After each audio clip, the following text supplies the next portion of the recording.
Hello everyone, welcome to pharma notes with Kiran. आज हम bioavailability को बहुत सिंपल लैंग्वेज में समझेंगे। ये बी फार्मेसी एग्ज़ाम और जी पैट दोनों के लिए एक इम्पॉर्टेंट टॉपिक है। इस वीडियो में हम बायोअवेलेबिलिटी की डेफिनेशन, उसके टाइप्स, उसकी measurement, factors and important questions cover करेंगे। एंड मोस्ट इम्पॉर्टेंट, मैं आपको इस वीडियो के एंड में ये भी बताऊंगी कि अगर बायोअवेलेबिलिटी एग्ज़ाम में आता है इन 2 मार्क्स, इन 5 मार्क्स, इन 10 मार्क्स, तो आप इसका आंसर कैसे लिखेंगे। तो हम स्टार्ट करते हैं। What is bioavailability? तो सिंपल मीनिंग देखा जाए तो सबसे पहले बायोअवेलेबिलिटी होती क्या है।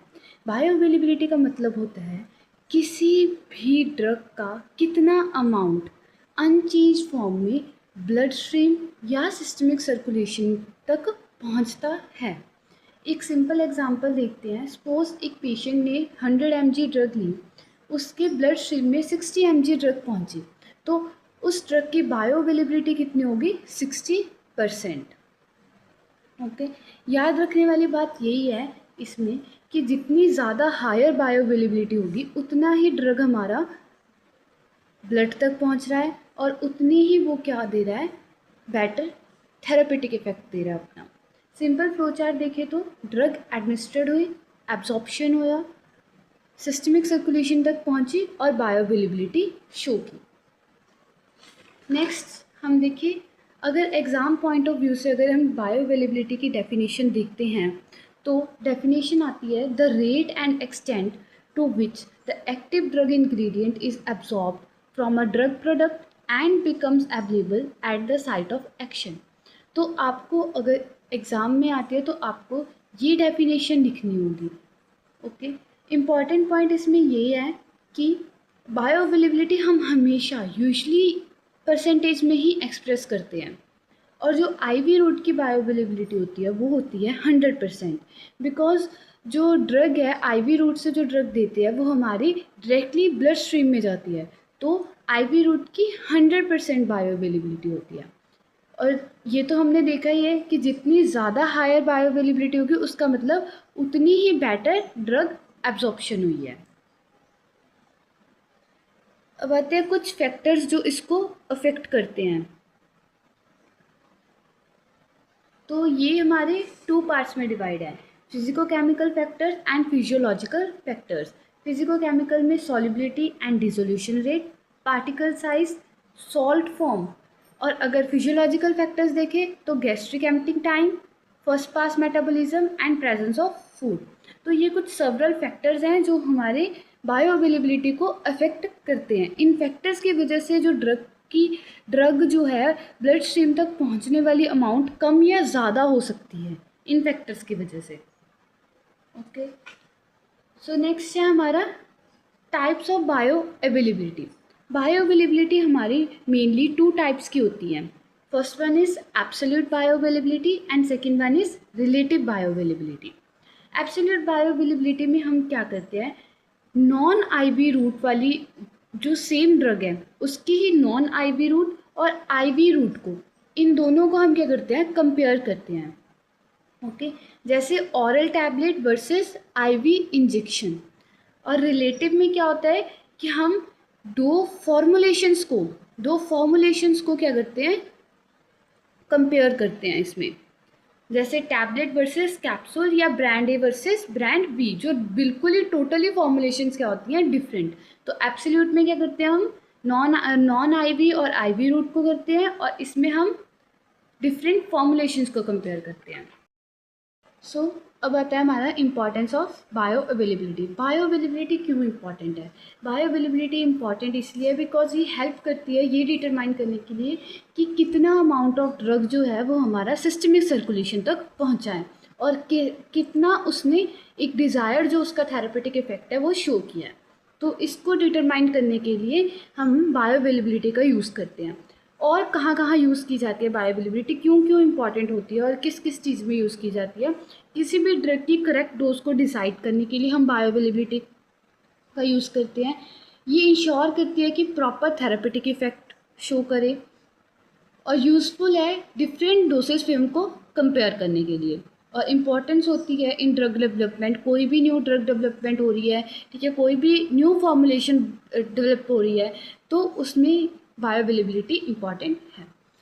हेल्प करती है ड्रग की सेफ्टी और एफिकेसी को मेंटेन करने में।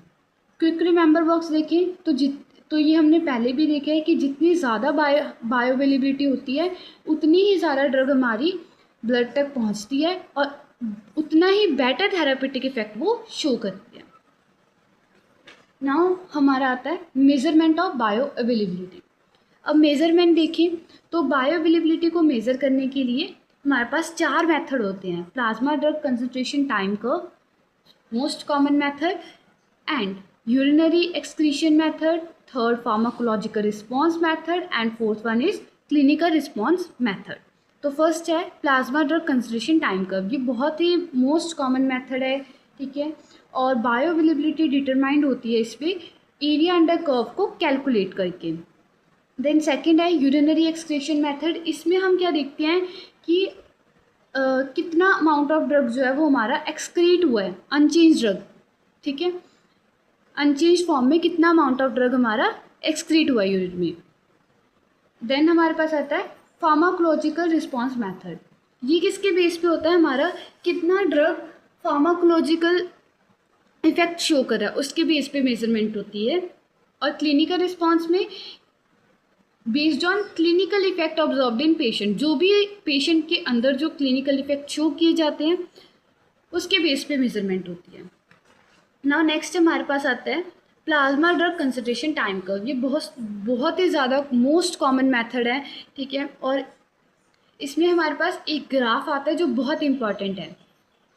तो ये ग्राफ है plasma drug concentration time curve. तो इसमें क्या है, हमारे पास एक्स एक्सिस पे हमारे पास टाइम है, वाई एक्सिस पे प्लाज्मा ड्रग कंसंट्रेशन है, और ये जो ग्राफ बना है ये ड्रग की है कि कितने टाइम पीरियड में हमारी जो ड्रग की कंसंट्रेशन है वो प्लाज्मा में रहती है, ठीक है। तो ये हमारा एब्जॉर्प्शन फेज से एलिमिनेशन फेज तक सब दिखाया गया है कि हाँ कैसे कैसे कितने टाइम पीरियड में एब्जॉर्ब हो रही है वो, फिर पोस्ट एब्जॉर्प्शन फेज आता है, फिर एलिमिनेशन फेज आता है। तो जब ये ड्रग ने अपना एक्शन इफेक्ट शो किया तो वो हुआ हमारा ऑनसेट ऑफ एक्शन, यानी कि यहाँ से हमारा क्या हो रहा है, ड्रग ने अपना एक्शन, अपना इफेक्ट देना स्टार्ट किया है।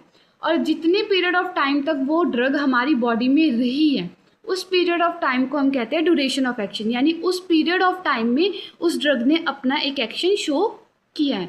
और जब ये ड्रग वहाँ जहाँ स्टॉप हो जाती है, अपना एक्शन देना स्टॉप कर देती है, तो ये पॉइंट हमारा हो गया टर्मिनेशन ऑफ एक्शन, ओके। और ये जो पॉइंट जहाँ से ये इफेक्ट शो होना शुरू होगा तो वही हमारी क्या होगी, maximum effective concentration, MEC, drug की मैक्सिमम इफेक्टिव कंसंट्रेशन है, ओके। और जब एक पॉइंट पे जाके जब इसका इफेक्ट जो हो जाएगा वो सेफ वाला होगा तो वो होगा मिनिमम सेफ कंसंट्रेशन, क्योंकि अगर इस पॉइंट के ऊपर अगर ड्रग हमारी जाती है, अगर ग्राफ हमारा इसके ऊपर जाता है तो वो टॉक्सिक लेवल का बन जाता है, ठीक है। और जब किसी भी ड्रग की कंसंट्रेशन जो है वो सबसे पीक जाती है प्लाज्मा में तो उसे हम क्या कहते हैं, Cmax। और जिस टाइम पे वो पहुंचती है, उस जितना टाइम वो लेती है वहाँ तक पहुंचने के लिए उसे हम क्या कहते हैं, Tmax, ओके। तो ये ग्राफ के जो इम्पॉर्टेंट पॉइंट थे मैंने आपको बता दिए। थेरापेटिक रेंज है, थेरापेटिक रेंज यानी कि इन बीच का डिफरेंस, मैक्सिमम इफेक्टिव कंसंट्रेशन और मिनिमम सेफ कंसंट्रेशन के बीच का जो डिफरेंस है उसे हम थेरापेटिक रेंज कहते हैं या थेरापेटिक विंडो भी कहते हैं, ओके। तो ये था plasma drug concentration time curve. So next है हमारे पास, अब हम थोड़ी क्विक रिवीजन कर लेते हैं कि बायोअवेलेबिलिटी होता क्या है। बायोअवेलेबिलिटी होता है amount of drug reaching systemic circulation unchanged, okay. IV route की 100% बायोअवेलेबिलिटी होती है। टाइप्स इसके 2 होते हैं, एब्सोल्यूट एंड रिलेटिव। मेजरमेंट हम देखें तो AUC, urinary excretion, pharmacological response, clinical response. And factors देखें तो first pass metabolism, solubility, dosage form, food and stability. Important question इसमें जो इंपॉर्टेंट पूछे जाते हैं वो सबसे ज़्यादा यही पूछे जाते हैं कि बायोअवेलेबिलिटी को डिफाइन करो, टाइप्स, मेजरमेंट और फैक्टर्स अफेक्टिंग। अब सबसे इम्पॉर्टेंट बात, अगर ये क्वेश्चन 2 मार्क्स में आए तो आपको क्या क्या लिखना होगा। अगर ये क्वेश्चन 2 मार्क्स में आता है तो आपको इसकी डेफिनेशन प्लस एग्जाम्पल लिखोगे, दैट्स इनफ इन 2 मार्क्स। कुछ ज़्यादा लिखने की ज़रूरत नहीं है, बस एक डेफिनेशन लिखना और एग्जाम्पल लिख देना। अगर यही क्वेश्चन 5 मार्क्स में आता है तो आपको डेफिनेशन, टाइप्स एंड इम्पोर्टेंस लिखनी है। मेजरमेंट लिखने की ज़रूरत नहीं है, अगर हो तो इम्पोर्टेंस ना याद हो तो फैक्टर्स फैक्टिंग लिख सकते हो आप। और अगर यही क्वेश्चन हमारा 10 मार्क्स में आता है तो आपको डेफिनेशन लिखनी है, उसकी टाइप्स लिखनी है, मेजरमेंट और ग्राफ तो बनाना ही बनाना है, और factors affecting and importance and में इसको ख़त्म कर देना है। सो गाइस, आई होप आपको बायोअवेलेबिलिटी टॉपिक सिंपल लैंग्वेज में समझ आ गया होगा। अगर वीडियो हेल्पफुल लगी हो तो लाइक करें और बी फार्मेसी और जीपैट नोट्स के लिए चैनल को सब्सक्राइब करें। Thank you.